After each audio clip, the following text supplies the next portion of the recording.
Jesus new creation ministries ద్వారా ఈ రీతిగా ప్రతిరోజు ఆత్మీయమైన ఆహారమును మీకు అందించుటకు దేవుడిస్తున్నటువంటి కృపను బట్టి దేవునికి ఎనలేని కృతజ్ఞతలు. వాక్య ధ్యానంలోనికి మనం వెళ్దాము. కీర్తనలు 119, 130వ వచనం. నీ వాక్యములు వెల్లడి అగుట తోడనే వెలుగు కలుగును, అవి తెలివి లేని వారికి తెలివి కలిగించును. దేవుడు లోకమునకు వెలుగయ్యున్నాడు, వెలుగయ్యున్న ఆ దేవుడే వాక్యమై ఉన్నాడు. అందుచేత ఆ వాక్యము వెల్లడి అగుటచే వెలుగు కలుగుతుంది. అందుకే కీర్తనకారుడైనటువంటి దావీదు గారు ఇట్లా చెప్పగలుగుతున్నారు, నీ వాక్యము నా పాదములకు దీపమును, నా త్రోవకు వెలుగునై ఉన్నది. కీర్తనలు 119, 105వ వచనం. ఆ వాక్యము మన త్రోవలకు వెలుగై ఉంటే ఇక జారిపడే పరిస్థితి లేదు కదా.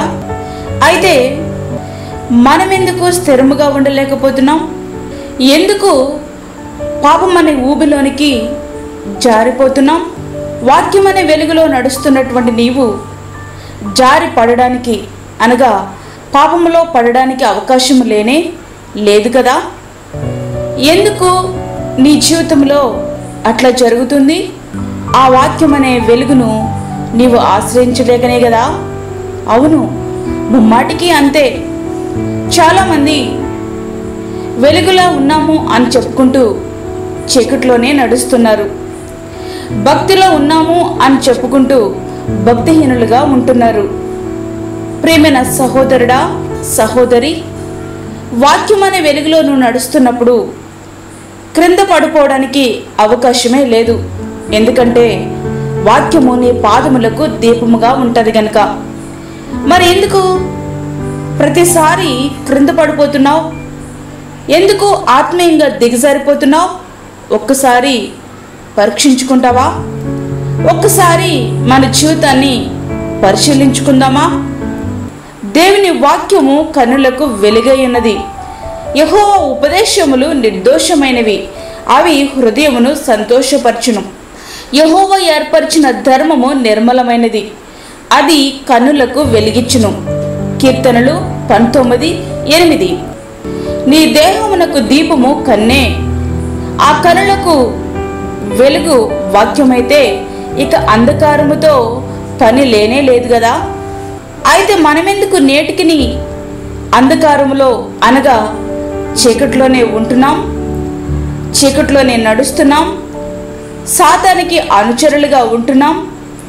మన కన్నులు వెలిగించబడేది దేవుని వాక్యము చేత కాదేమో, మరి వేరే విధంగా నీవు నడిపించబడుతున్నావేమో. ఒక్కసారి పరీక్షించుకో. చాలామంది భక్తి చేస్తున్నారు, వాక్యం చదువుకుంటున్నారు, చర్చికి క్రమంగా వెళ్తున్నారు, కానీ వారి యొక్క ఆత్మీయ జీవితము చూస్తే ఒక ప్రశ్నార్థంగా ఉంటుంది. వారి జీవితములలో వెలుగు మనకి కనిపించదు. చీకటి అంధకారములో నివసిస్తున్నట్లుగా వారి జీవితాలు కనబడుతూ ఉంటాయి. మరి ఎందుకు వారి జీవితాలు వెలుగుమయముగా ఉండట్లేదు? దేవుని బిడలమని చెప్పుకుంటూ సాతానుకు అనుచరులుగా జీవిస్తున్నారు అంటే వారి యొక్క జీవితము వాక్యం అనే వెలుగులో నడిపించబడట్లేదన్నమాట. చాలామంది భక్త పరులము అనుకుంటున్నటువంటి వారు, మేము ప్రార్థన పరులము అనుకుంటున్నటువంటి వారు, మేము దేవుని సేవ చేస్తున్నాము అని అనుకుంటున్నవారు అనేక మంది వాక్యపు వెలుగులో కాక చీకట్లో నడుస్తూ ఉన్నారు.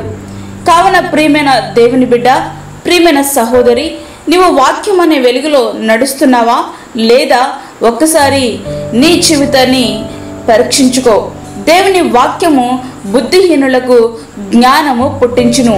యెహోవా నియమించిన ధర్మశాస్త్రము యథార్థమైనది, అది ప్రాణమును తెప్పరిల్ల చేయును. యెహోవా శాసనము నమ్మదగినది, అది బుద్ధిహీనులకు జ్ఞానము పుట్టించును. కీర్తనలు 19:7. అవును, తెలివి లేని వారికి తెలివి కలిగించేది దేవుని యొక్క వాక్యమై ఉంటున్నది. చాలామంది చీకటి మార్గములో నడుస్తూ ఉన్నారు. వారు ఎదుటిగా అంధకారము ఉన్నా మేము వెలుగులోనే ఉన్నాము అన్నట్టుగా ముందుకి వెళ్ళిపోతున్నారు. అయితే దేవుని వాక్యము ఈ విధంగా మనతో మాట్లాడుతూ ఉంది. తెలివిని కలిగిస్తుంది, జ్ఞానమును కలిగిస్తుందని దేవుని యొక్క వాక్యం ఇక్కడ మనకి స్పష్టంగా మాట్లాడుతూ ఉంది. వెలుగైన వాక్యమును ఆశ్రయించలేక అంధకారంలో కొట్టుమిట్టాడుతున్నావా? జ్ఞానం అనుగ్రహించే వాక్యమును అనుసరించలేక జ్ఞానహీనులుగానే జీవిస్తున్నావా? ఒక్కసారి ఆలోచించుకో. నీ జీవితాన్ని సరిచేసుకో. వాక్యానుసారంగా మన జీవితాలను సిద్ధపరచుకుందాం. దేవుని వాక్యం అనే వెలుగులో నడుద్దాం. దేవుని రాజ్యాన్ని స్వతంత్రించుకుందాం. ప్రియమైన దేవుని బిడ్డ, దేవుని యొక్క రాకడ అతి సమీపంగా ఉంది. కాబట్టి దేవుని వాక్యం అనే వెలుగులో నడుస్తూ దేవుని రాకడ కొరకు సిద్ధపడదాం. అట్టి కృప ధన్యత దేవుడు మనకి అనుగ్రహించునుగాక. ఆమేన్. వాక్యమైనటువంటి ప్రియమైన దేవుని బిడ్డలారా, ప్రార్థనలో ఏకీభవించండి. పరిశుద్ధుడైన తండ్రి, ప్రేమగల యేసు ప్రభువా, నీ ప్రేమగల పాదములకు లెక్కలేని స్తుతి స్తోత్రములు చెల్లించుకుంటున్నాం. ఈ సమయంలో ఈ రీతిగా మరొక దినాన్ని మా జీవితంలో మీరు అనుగ్రహించినారు. నీకు వందనాలు, స్తోత్రాలు. ఈ దినమంతా మాకు తోడుగుండండి. ప్రతి విధమైన శోధన, కీడు, ప్రమాదం నుంచి, తెగుల నుంచి మా కుటుంబాలను మీరు కాపాడండి నాయనా. నా వాక్యం విన్నటువంటి ప్రతి ఒక్కరు కూడా నీ యొక్క వాక్యం అనే వెలుగులో నడుచుకోవడానికి సహాయం ఇచ్చేయండి.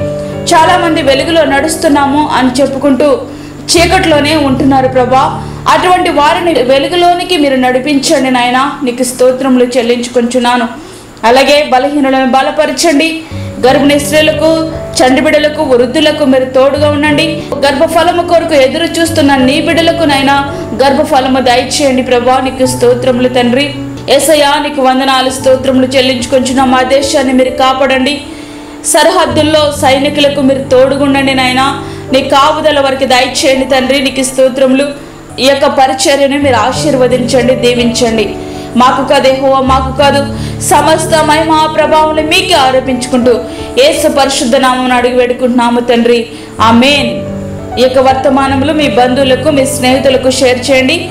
దేవుని సేవలో మీరు కూడా పాలుభాగస్తులు కండి. అదేవిధంగా మీ ప్రార్థన అవసరతలు మాకు తెలియచేయండి. మా ఫోన్ నెంబర్ 9177377559. దేవుడు మిమ్మను, మీ కుటుంబమును దీవించునుగాక. ఆమేన్. ఇట్లు దేవుని సేవలో మీ సహోదరి అన్నామణి సాల్మన్. మా ఛానల్ని సబ్స్క్రైబ్ చేయండి, షేర్ చేయండి, లైక్ చేయండి. దేవుడు మిమ్మల్ని దీవించునుగాక. ఆమేన్.